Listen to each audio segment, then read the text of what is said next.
ভাত দাও। ভাত নাই। ভাত নেই মানে? তোমরা ভাত খাচ্ছ, আমি খাবো না? আমার কষ্টে উপার্জন করা টাকার ভাত আমি নষ্ট করতে চাই না। তার মানে কি? মানে আমি যেগুলো খাই এগুলো খেলে খাবার নষ্ট হয়? আব্বা তো ঠিকই বলেছে রাখি, তুমি কোনো কাজ বাজ করবা না, বাইরে দিয়ে ঘুরবা আর টাইম দিয়ে বাসায় এসে খাবা। এটা তো আমি বলে চলতে পারেন। আমার হাজবেন্ড এত কষ্ট করে ইনকাম করে আর সেই টাকার খাবার তুমি এইভাবে নষ্ট করবা আর আমি হতে দিব না। বৌমা তুমি চুপ করো। ওরা আমরা যে খাবারটা খাওয়াই, খাবারটা দিয়া যদি একটা মুরগি পালি, সেই মুরগি বড় হবে, ডিম দিবে, ডিম থেকে আবার বাচ্চা হবে, আবার তারা ডিম দিবে। ডিমগুলো যদি আমরা বাজারে নিয়ে বিক্রি করি তাহলে টাকা পাবো, সংসারে কাজে লাগবে। নিজের ছেলের সাথে মুরগির তুলনা করতে লজ্জা করে না? বাবা দে প্লেটটা দেন তোকে ভাত। খাবো, তুমি যদি ওকে ভাত দাও তাহলে ওর মতো তোমাকে ওই বাড়িতে না খেয়ে থাকতে হবে। আমি এতবার বললাম বিভিন্ন কোম্পানিতে চাকরির ইন্টারভিউতে একটা চাকরি করছি, কিন্তু তা না। তুই কি বললি আমারে? তুই বিদেশ যা। আরে বিদেশ যাওয়া ডলার কামানো কি এত সহজ? তুই থামতো, গাধা পিটা লেগে ঘোরা হয়। আজকে ঠিক আমার একটাই ছেলে, রাকিব। রাকিব নামে যে আমার একটা ছেলে ছিল এটা আমি ভুলে গেলাম। এই রুটিটা দেন না, আগের 1250 টাকা পাই, ওই টাকা দিয়া তারপর রুটিটা দে। কিরে কখন আসলি? মাত্র বেরোলি? হ্যাঁ। ওর বাইকের চাবিটা দে না। কি করবি? একটু মোর সাথে দেখা করে আসি। সিগারেট খাবি? চা খা, প্রয়োজন অন্য কিছু খা। চাবি চাইস না, আমার কাজ আছে। চাবি লাগবে না, একটু এদিকে আয়। আমার কিন্তু একটু 5000 টাকা দিতে পারবি না? আজকে মোয়ের জন্মদিন তো, ওরে কিছু একটা গিফট দিতাম। টাকা পয়সা দুদিন পর পরই নাচ দাও, তোমার নামগঞ্জ থাকে না। তুই কিছু খাইলে খা, আমার টাকা পয়সা চাইস না। হ্যাঁ মামুন, আর এক প্যাকেট সিগারেট দেন তো। না লাগবে না, থাক। এটা তোমার আসার সময় হলো? মানে আমি বুঝলাম না, আজকে একটা স্পেশাল দিন, আজকেও তোমার দেরি করতে হবে? তুমি আসলে আমার কেয়ারই করো। হয়েছে, এখন কান ধরে দাঁড়িয়ে থাকো। সরি। হয়েছে, বসো। আগে এখানে বসো। বললি happy birthday to you. Thank you so much. আগে আমরা কেকটা কেটে ফেলি। চলো।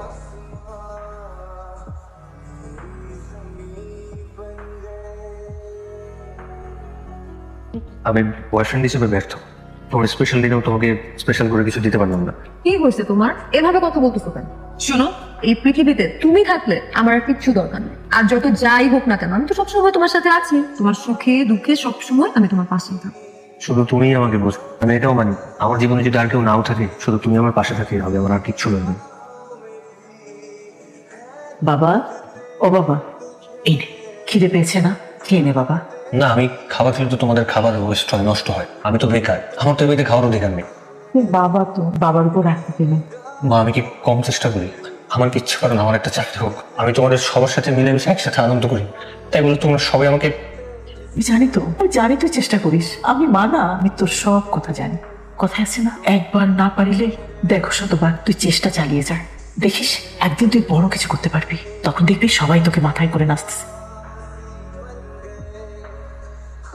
এগুলো রাখ, কাজে দিবে। কি করছো মা? তুমি এগুলো কেন দিচ্ছ? খাবার এগুলো লাগবে না। আরে বিক্রি করবি, বিক্রি করে যে টাকাগুলো পাবি সেগুলো তোর কোনো না কোনো কাজে লেগে যাবে। কিন্তু তোমার দোয়া আমার তার চেয়ে আরো বেশি কাজে দেবে। আমি সব সময় তোর জন্য দোয়া করি। আমার ছেলেকে তুমি অনেক বড় করো।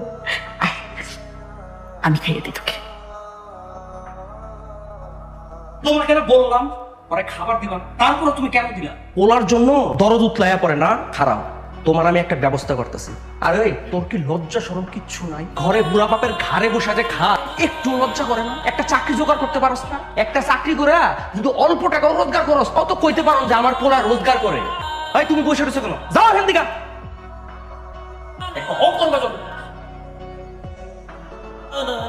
এই কি হয়েছে? এত আর্জেন্ট ডাকলা যে? এই তোমার কি চাকরি হয়ে গেছে? দেখছো, আমি তোমাকে বলছিলাম না যে তোমাকে দিয়েই হবে, খালি ধৈর্য ধরো। কিছুই হয়নি। তাহলে গতকাল রাতে তুমি কোথায় ছিলে? কোথায় আর থাকবো? বাসায় ছিলাম। আরেকবার সুযোগ দিতেছি, সত্যি কথাটা বলো, কোথায় ছিলে? আমি কি মিথ্যা কথা বলতেছি নাকি? সত্যিই তো বলতেছি, তুমি আমাকে বিশ্বাস করতেছো না? আগে বিশ্বাস করতাম, এখন আর করি না। এগুলো কি? তুমি এগুলা কোথায় পেয়েছো? এগুলো আমি কোথায় পেয়েছি সেটা তো তোমার জানার দরকার নেই। কিন্তু তুমিই তো আমাকে বলছিলা পৃথিবীতে আমার পাশে আর কেউ থাকুক আর না থাকুক, তুমি শেষ পর্যন্ত আমার পাশে থাকবা। এই তার নমুনা। রাকিব, তুমি আমাকে ভুল বুঝতেছো। আমি ভুল বুঝে বুঝে তুই তোর কাছে রাখ। আমার বন্ধু বান্ধব আমার আগেই বলছিল তোর একটা থার্ড ক্লাস মেয়ের সাথে প্রেম না করতে। আমি তো শুনি নাই কিছু বিপরীতে যে আমি তোর সাথে প্রেম করছি। তুই আমার কি দিছস? এইটা নমুনা। অনেক হয়েছে, অনেকক্ষণ ধরে বলতেছো। আমারও কিন্তু এতদিন ধরে অনেক কিছু বলার ছিল, আমি কিন্তু কিছু বলি নাই। এই বয়ফ্রেন্ড হিসেবে তুমি আমার জন্য কি করছো? জীবনে কোনো একটা গিফট কিনে দিছো? সেটা তো দিতে পারো না। পার্কে বাদাম খাওয়াইলে আর ফুচকা খাওয়াইলে বয়ফ্রেন্ড হয়ে যায়? শোনো, বয়ফ্রেন্ড হওয়ার কোনো যোগ্যতাই তোমার নাই। আজকে থেকে তোমার সাথে আমার ব্রেকআপ। তুমি আমাকে আর কোনোদিনও নিজের গার্লফ্রেন্ড হিসেবে দাবি করতে আসো না। আরে আমি তোরে কি গার্লফ্রেন্ড হিসেবে দাবি করবো? তুই আমার বয়ফ্রেন্ড হিসেবে দাবি করিস না। তোমার এই চেহারাটা কখনো আমি আমার চোখের সামনে দেখতে চাই না। শোনো, সময় আমারও আসবে, আর সেই দিন আমি তোমার চাইতে 1000 গুণ ভালো একটা মেয়ের সাথে প্রেম করে আমি তোমার দেখাই দেব। তোমার মতো ফকিন্নির সাথে কোনো ফকিন্নি প্রেম করবে, ভালো প্রেম করবে না, বুঝো না? শুনলাম কয়েকদিন আগে তোদের অফিসে নাকি একটা পোস্ট খালি এসেছে, তুই একটু দেখ না এটা কোনোভাবে আমার জন্য ম্যানেজ করা যায় কিনা। দোস্ত এখন তো আমাদের অফিসের লোক না, পসিবল না। আঙ্কেলের সাথে একটু কথা বলে দেখবি, আঙ্কেল হয়তো ম্যানেজ করতে পারবে। তুই তো জানিস এই মুহূর্তে চাকরিটা আমার জন্য কি পরিমাণ দরকার, মানে একটা চাকরি হলে আমি একটা টেনশন থেকে বাঁচি আর কি। তোর মনে হয় কোনো ইম্পর্টেন্ট কল, তুই শেষ কর না, এটা সমস্যা নেই। তাই না, বল তুই শুনতে। না না আমি ওয়েট করি, তুই কথা বলে শেষ কর। না ইম্পর্টেন্ট না, তুই বল, সমস্যা নেই। বারবার কল দিতেছে, তুই ইম্পর্টেন্ট কল হইতে, আমি ওয়েট করি, তুই শেষ কর, সমস্যা নেই। কতক্ষণ ধরে আমি তোমাকে কল করতে চাই, তুমি আমার ফোন ধরো না কেন? আমরা লাঞ্চ করতে যাবো না?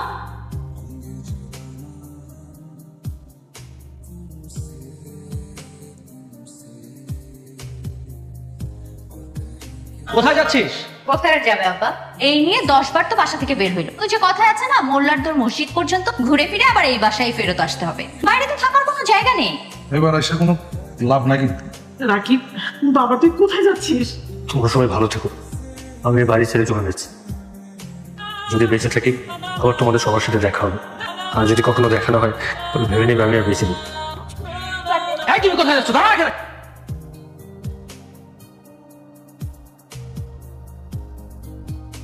এক্সকিউজ মি, এই কে আপনি? কাকে চান? আম্মা, আম্মা! রাকিব, রাকিব, কোথায় ছিলে তুই? আমার কথা তোর মনে পড়েনি? কি বলো মা, আমার সবসময় তোমার কথা মনে পড়তো, আর আমি এটাও জানি আমাকে আর কেউ খুঁজুক আর না খুঁজুক, তুমি আমাকে খুঁজো। তোমার মনে আছে মা, তুমি আমাকে দিয়েছিলে, আমি এটা বিক্রি করিনি, আমার কাছে রেখে দিয়েছি। রাকিব এসেছে। আশা করি তোমাদের সবার খুব ভালো করেই মনে আছে, আমি বলেছিলাম এই বাড়িতে আমি ফিরে আসবো। এই 5টা বছর তুই কোথায় ছিলি? আমি এতদিন লন্ডনে ছিল, আজকে লন্ডন থেকে দেখতে ব্যাক করলাম। লন্ডন? তুমি লন্ডনে ছিল? লন্ডন থেকে আমার জন্য কি আনছো ভাইয়া? তুই লন্ডনে ছিলি, তুই আমার একবার বলবি না আমার লন্ডনে যাওয়ার কত স্বপ্ন? তুই আমার বলতি, আমি একবার ভিসা পাসপোর্ট সবকিছু রেডি করে রাখতাম। ভাই আমার জন্য কি আনছো? তোমার একমাত্র ভাবছো না আমি কিছু আনবো না? তাহলে আমি লম্বা ফ্লাইট তো টায়ার্ড, একটু রেস্ট নিই তারপরে দেখি কি কি আনছি। তুই যা রুমে যা, এসে এনে আমি তোর জন্য খাবার নিয়ে আসি। তোর বয়ফ্রেন্ড কি আদৌ আসবে? সে কখন থেকে বসে আছে, নাকি এমনি এমনি বসে রাখছে? আসলে এতদিন লন্ডনে ছিল, দেশে আসছে তো সেজন্য হয়তো লেট হচ্ছে। লন্ডন থেকে আসছে ভালো কথা, ভালো কোনো একটা রেস্টুরেন্টে নিয়ে বস। এই প্রেম বাগানে কেন নিয়ে আসছে? আপু এই জায়গাটা ওর খুব পছন্দের জায়গা। চলে আস, বাড়িতে ওয়েট করি। আচ্ছা দাঁড়া, কেমন আছো? কেমন আছো তুমি? আমি খুব ভালো আছি। আপু, রাকিব। তোমাকে পরিচয় করিয়ে দিই, আমার বোন। আপু কেমন আছেন আপনি? ভালো আছি, আপনি? আগে চেতে ভাই, তোমার জন্য একটা দেখো। গিফট? ও মাই গড, গোল্ড! আচ্ছা তুমি আমাকে নিজে হাতে পরিয়ে দাও। হ্যাঁ আসো। আপু একটা কথা বলবো, যদি কিছু মনে না করেন, আপনি একটু সাইডে গিয়ে বসতে পারবেন? আসলে আমাদের কিছু পার্সোনাল কথা ছিল তো। আচ্ছা কি আমার ব্যাপারে কোনো কথা বলছো? এখনো তো বলিনি। বলবো না? আচ্ছা শোন, তুই আমাকে একটা কথা বলতো, তুই খালি হাতে বেরিয়ে গিয়েছিলি, তুই লন্ডন কিভাবে গেলি? টাকা কোথায় পেয়েছিলি? সেদিন বাসা থেকে বের হওয়ার আগেও জানি না কোথায় যাব কি করব, কিন্তু যে কথা আছে না, ইচ্ছে থাকলেও তো একটা উপায় হয়। সেদিন বাসা থেকে বের হওয়ার পর দেয়ালে লিফলেটে দেখছিলাম আপনাদের নাকি খুব জরুরি ভিত্তিতে কিডনি প্রয়োজন। জি এই যে আমার ডক্টরের রিপোর্ট কিছু পজিটিভ, আমি চাইলে দিতে পারবো। আমাদের কিডনির প্রয়োজন ছিল, এখন আর আমাদের কোনো প্রয়োজন নেই। পরেও তো প্রয়োজন হইতে পারে, আপনি যেটা অফার করছিলেন আপনি তার চেয়ে অর্ধেক টাকা দিন, কোনো সমস্যা নেই, কিন্তু আমার টাকাটা এই মুহূর্তে খুব প্রয়োজন। আপনি বোঝার চেষ্টা করুন, কিডনি আমাদের ম্যানেজ হয়ে গেছে। সত্যি কথা বলতে টাকাটা আমার আজকে খুব দরকার, টাকাটা আজকে না পেলে আমি কি করবো আমি জানি না, আমি মরেও দিতে পারি। কি বলেন, মরে যাবেন মানে? আপনার টাকার এত প্রয়োজন, কি করবেন আপনি টাকা দিয়ে? আমি গ্রাজুয়েশন কমপ্লিট করেছি আরো 4 বছর, এমন কোনো সেক্টর নেই যে সেক্টরে আমি একটা জবের জন্য ট্রাই করিনি, কিন্তু সমস্যা তুই যে একটাই, আমার বাবা আমার অনেক টাকা নেই, কোনো লিঙ্ক নেই, তাই আমার কোনো চাকরি হবে, সেটা আমার ফ্যামিলির কাছে আমি এখন একটা বোঝা। তাই চাচ্ছিলাম যদি কোথাও থেকে কোনোভাবে একটু টাকা পয়সা ম্যানেজ করতে পারি, এই টাকা দিয়ে বিদেশ চলে যাবো। মন খারাপ করবেন না, আপনি এখন যে সিচুয়েশনে আছেন এক সময় আমিও সেম সিচুয়েশনে ছিলাম। আপনার কিডনি বিক্রি করতে হবে না, বিদেশ যেতে আপনার যত টাকা লাগে আমি দিব, অ্যাবিলিটি হয় ফেরত দিয়ে দিন। আপনি তো আমাকে ভালো মতো চেনেন না, তারপরে এতগুলো টাকা দিয়ে হেল্প করার জন্য আপনি রাজি হয়ে গেলেন। মানুষ মানুষের জন্য, আমি রাসেল মানুষ চিনতে ভুল করি না। আপনি নিশ্চিন্তে বাসায় যান। আচ্ছা ঠিক আছে, কত কষ্ট করেছিস তুই জীবনে, চল তোর পছন্দের সব খাবার আমি রান্না করেছি, আমি চাই। বাবা একটু পরে খেতে যাই, তোমার সাথে আমার একটা ইম্পর্টেন্ট কথা ছিল। কি কথা? কি করে যে বলি, লন্ডনে যাওয়ার পর আমার একটা মেয়ের সাথে পরিচয় হয়, আমি ওকে পছন্দ করি। আমি আজকে ওকে বলেছি আমি আগামীকালকে এদের কিনে ওদের বাসায় যাবো। ওরে বাবা, বড় হয়ে গেছিস না, নিজের বিয়ের সিদ্ধান্ত নিজেই নিয়েছিস। ঠিক আছে আমরা যাবো। যান, তুলিকে একটু ডাকেন না। এই তুলি কোথায়? তুলি ওয়ালাইকুম আসসালাম। আপনি তো সবই জানেন, আপনার মেয়ে আমার ছেলে এরা দুজন দুজনকে পছন্দ করে, এ ব্যাপারে আমাদের কোনো আপত্তি নেই। ভাইজান, আমার নিজেরও আপত্তি নাই। আমার মেয়েকে আপনারা পছন্দ করেছেন, আলহামদুলিল্লাহ। আলহামদুলিল্লাহ। আলহামদুলিল্লাহ। ভাই, শুভ কাজে দেরি কিসে মিষ্টি মুখ হয়ে যায়?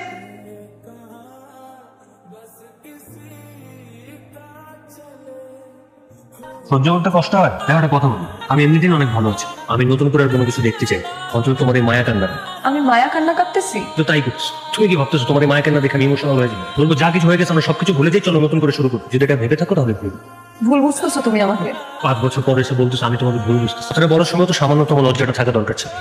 আমার একটা কথা রাখবা, তোমার আর আমার মধ্যে যে একটা সম্পর্ক ছিল, এটা প্লিজ তুলিকে কখনো বললো না। ও জানতে পারলে অনেক কষ্ট পাবে। আর তুলি তোমাকে অনেক ভালোবাসে। তুমি তোমার আর আমার কথা জানবে কি করে? এখানে আমি তোমার আর আমার সম্পর্কের কথা ভুলে গেছি। আরেকটা কথা, পারলে আমাকে মাফ করে দিও। মানুষ তো অন্য একটা মানুষের মন নিয়ে খেলে, ভালোবাসা নিয়ে খেলে, আবেগ নিয়ে খেলে, তাকে আমি কখনো মাফ করতে পারবো না।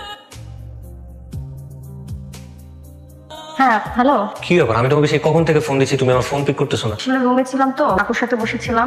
আপুকে তো সময় দেওয়ার কি আছে? আপুর একটু মন খারাপ। ও তোমাকে তো বলাই হয়নি, কি? আপুর 4 বছর আগে বিয়ে হয়েছিল। যার সাথে বিয়ে হয়েছিল সেই মানুষটা একেবারেই ছিল। আপুর সংসারটা হয় না, তারপরে ওরা সেপারেশন নিয়ে নেয়। ওসব ব্যাপারে আপুর মন খারাপ, আপু কান্না করছিল। আচ্ছা ঠিক আছে, তুমি তোমার আপুকে সময় দাও, আমি তোমাকে পরে ফোন দিচ্ছি।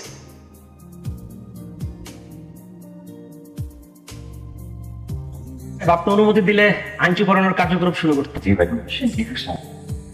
কি হলো, বলিয়ে দে। আমি এনগেজমেন্ট করতে পারবো না। কি বলিস? তুই এঙ্গেজমেন্ট করবি না আমাদেরকে আগে বলতি? এটা কি ফাইজলামি নাকি? বাবা কোন সমস্যা? তুমি আমাকে নির্দ্বিধায় বলতে পারো। তুই আমাকে বল। মা, আমি মৌকে ভালোবাসি। মৌকে ভালোবাসিস মানে? আমরা এখানে তুলির সাথে তোর এঙ্গেজমেন্ট করতে আসছি, তুই এখন বলছিস তুই মৌকে ভালোবাসিস? আমি যতদূর জানি মৌ একটা ডিভোর্সি মেয়ে। আমি আমার ভাইয়ের প্রেম ভালোবাসা তো কোনো ডিভোর্সি মেয়ের সাথে মাইনা নিব না। আমার এক কথা, তুলির সাথে তোর বিয়ে হবে, তাহলে কারোর সাথে হবে না। সবাই একটু চুপ করেন, আমাকে একটু বলতে দেন। আপনাদের মুখে যা আসতেছে আপনারা তাই বলতেছে। একটা বারো চিন্তা করছেন আমি এখানে দাঁড়ানো আছে, আমার কেমন লাগতেছে কথা শুনতে? আর এই যে রাকিব, আমি কি আপনাকে একটা বারের জন্য বলেছি যে আমি আপনাকে বিয়ে করব? আপনি এখানে আসছেন আমার ছোট বোনের সাথে এঙ্গেজমেন্ট করতে। আপনি আমার ছোট বোনকে বিয়ে করবেন? আপনি কিভাবে ভাবলেন যে আমি ছোট বোনকে কষ্ট দিয়ে আপনাকে বিয়ে করবো? আপু আমি কষ্ট পাচ্ছি না, আমি জানি তোরা রাকিব ভাইয়ের মধ্যে কি সম্পর্ক ছিল। রাকিব ভাই আমাকে সব বলেছে। তোমার সাথে একটু ইম্পর্টেন্ট কথা ছিল। কি কথা বলো? তোমার বোন মৌ, আমরা একজন একজনকে ভালোবাসতাম। তুমি আমাকে এই কথাগুলো আগে বলো। আগে বলিনি কারণ আমাদের এই সম্পর্কটা আমরা বেশি দিন টিকিয়ে রাখতে পারিনি। মৌর সাথে আমার খুব বাজেভাবে একটা ঝগড়া হয়, আর সেই দিন আমরা একজন একজনের কাছ থেকে সরে আসার সিদ্ধান্ত নিই। তারপরে আমি বিদেশ চলে যাই। আসলে আমি সবকিছু নতুন করে শুরু করতে চেয়েছিলাম, কিন্তু তুমি যখন আমাকে বললে ও এমনিতেই একটা কষ্টে আছে, তারপর থেকেই না কেন যেন মনে হলো আমি পুরনো কোনো একটা কিছু ওর অনুভব করতে পারছি। আমি আসলে সবসময় আমার নিজের জেদের সাথে যুদ্ধ করেছি, আমার ভালোবাসাকে আমি কখনোই ভুলতে পারিনি। আমি মনে হয় মৌকে আগের মতোই ভালোবাসি। যদি পারো প্লিজ আমাকে ক্ষমা করে দিও। তোমাকে ক্ষমা চাইতে হবে না, আর তো কোনো দোষ নেই। তুমি বলে ভালোই করেছো, নাহলে আমার বোনের জীবনটা একদম শেষ হয়ে যেত। তারপরে আমরা এই প্ল্যানিংটা করেছি। আমি আগের মতোই ভালোবাসি। পুরো সাপ সাপ বলে রাখতেছি, তুই বিয়ে করলে তুলিতে করবি। আর যদি তুলিতে বিয়ে তুই না করস, তাহলে অন্য পরিবারে যায় অন্য কোনো মেয়ের সাথে তোর আমি বিয়ে দেবো। কোনোভাবে বিয়ের সাথে আমি বিয়ে মানে আনবো না। ডিভোর্স কাদের হয়? সে যদি কোনো ভালো মেয়ে হইতো তার ডিভোর্স হইতো? সে নিশ্চয়ই একটা খারাপ মেয়ে, এই কারণে তো তার ডিভোর্স হয়েছে। থামো না বাবা, তুমি অনেকক্ষণ ধরে অনেক কথা বলতেছো। একটা ডিভোর্সি পরিবারে তোর সমস্যার সম্মুখীন হইতে হয় বাবা, এটা তুমি বুঝবে না। কষ্ট শুনে আমরা বুঝি বাবা, বিয়েটা মেনে নাও না। ওদের 4 হাত এক করে দেওয়ার সুযোগটা করে দাও না বাবা। আপা প্লিজ, ওর কথায় কিছু মনে করবেন না। আমার ছেলে অনেক কষ্ট করে সফল হয়েছে, এটা ওর জীবন। ও যদি সুখে থাকে তাহলে তো আমরা সুখে থাকবো। একটা জীবন ওর, সিদ্ধান্তটাই বড়। আপনারা বিয়ের ব্যবস্থা করেন, আমরা বউকেই আমরা ছেলের বউ করবো। সেটাই তো, আমরা তো এই জন্যই প্ল্যানটা করেছিলাম, তাই না দিলাম ভাই? আপু এদিকে কষ্ট পাইনি আমি, খুব করিয়ে দে, এবার করিয়ে দে।